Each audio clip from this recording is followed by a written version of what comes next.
ไว้แก้วได้ยินแม่เขามาวอนฟังคำสอนของบิดาฟังคำสอนของมารดาลูกคนพระคุณเจ้าการเที่ยวมีสอนนอนน้ำเพียงพาสายแดนจองนำทางแล้วแต่ลูกปากกี่คงสิได้หวังยังลูกขอเกียงเกียงเพราะเป็นแผลไว้เห็นปองสิร้องต่อให้ทวนสมควรแล้วจังสิไปผู้สิมาเปลี่ยนไทยปัญญายังทรงทางลูกมองเห็นไทยขอสิถือใจทางสาวอยู่ในนครกวางเมืองหลวงข้าวบกเกียงอยากออกหาเที่ยวเล่นตามพื้นให้สวมใจ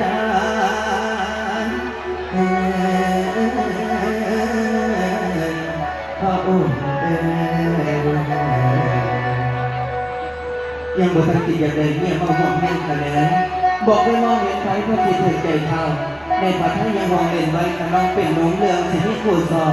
ลูกขอว่าไว้ก่อนพระองค์เรื่องสิที่คู่พ่อมีขอมีขั้วลูกยังบ่ทันคิดอย่างใดให้ตอนนี้ไปยังการเสด็จแม่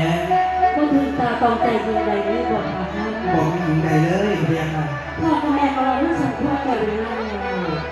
และอีกอย่างแม่ก็ไม่อยากไปใส่ดอกแม่รู้สึกจังหวะใจได้กับตะมูนะคะ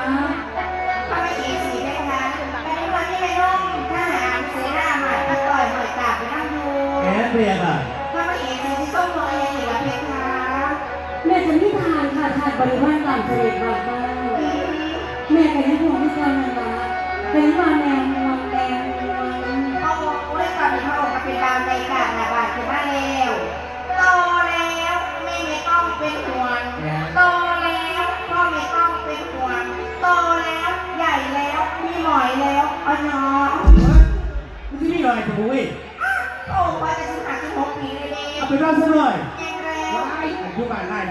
พวกบัวนี่หลุดหนีเอาละถ้าเจ้าตามใจตัวเธอดูเลยฟันให้พยาค่ะสุดท้ายต้องดูแลลูกของเราดีเขาใจบ่รับเป็นเราเพียงพระบาทเจ้าจะสิวงวันนั้นวันเสนาทั้งหลายเสียพระกาตามพระองค์เจ้าองค์ชายพระเอกนะท่านศัตรูเราแบบก็ต้องแน่นอนต่อกระหม่อมที่นั่นดูให้อาราขาองค์ชายเป็นอย่างดีพระองค์จะทรงเป็นคนให้พยาค่ะการลดไปทางนี้พระเอกจัดกระบวนเสนาอามาตย์ทหารเด้อ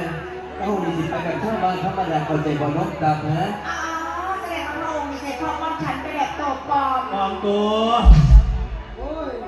เราสิปลอมตัวออกไปเป็นชาวบ้านเหลืออะไรกันเนี่ยจะสีหูสาเป็นประชาชนเขาอยู่กันไหนจริงแท้เด็กน้องตาอ๋อ